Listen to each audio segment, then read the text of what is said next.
Assalamualaikum warahmatullahi wabarakatuh. Perkenalkan, nama saya Kananda Ramadan Fitroh.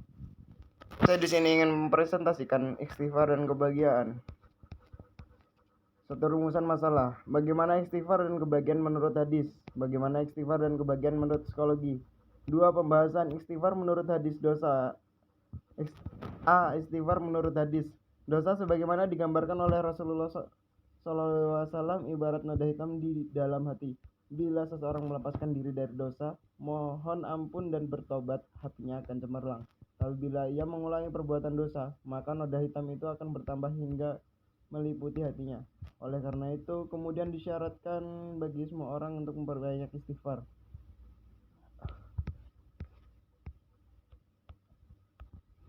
Telah menceritakan kepada kami Hisam bin Ammar, telah menceritakan kepada kami Al-Walid bin Muslim, telah menceritakan kepada kami Al-Hakam bin Mushab dari Muhammad bin Ali bin Abdul Allah bin Abbas, bahwa dia menceritakan kepadanya dari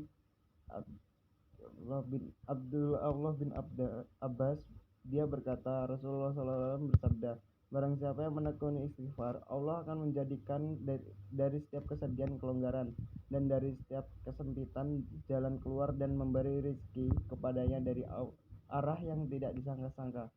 Hadis riwayat Ibnu Majah. Makna istighfar bermakna mengampuni atau memaafkan. Lafaz ini mengikuti wazan istaghala.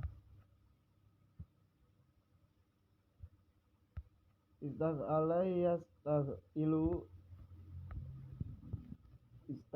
yastafilu, sehingga istighfar mengandung arti meminta ampun. Istighfar berasal dari pada kata ghafaro, maknanya satara, dan hota, menurut dan atau menekan. Dengan istighfar, manusia berusaha menutup atau menekan dorongan perasaan dan pikiran-pikiran yang menghalangi jalan menuju Allah Ta'ala. Istighfar bermakna meminta maghfirah dan bermakna perlindungan dari kejelekan dosa atau penghapusan dari dosa dan pergantian.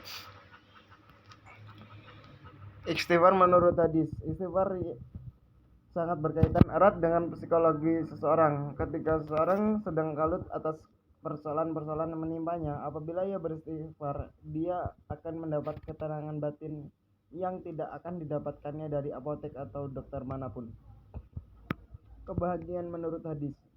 Manusia merasakan gembira manakala berhasil meraih apa yang diinginkan serta mendapatkan harta, pengaruh kesuksesan, pengetahuan, keimanan, atau ketakwaan.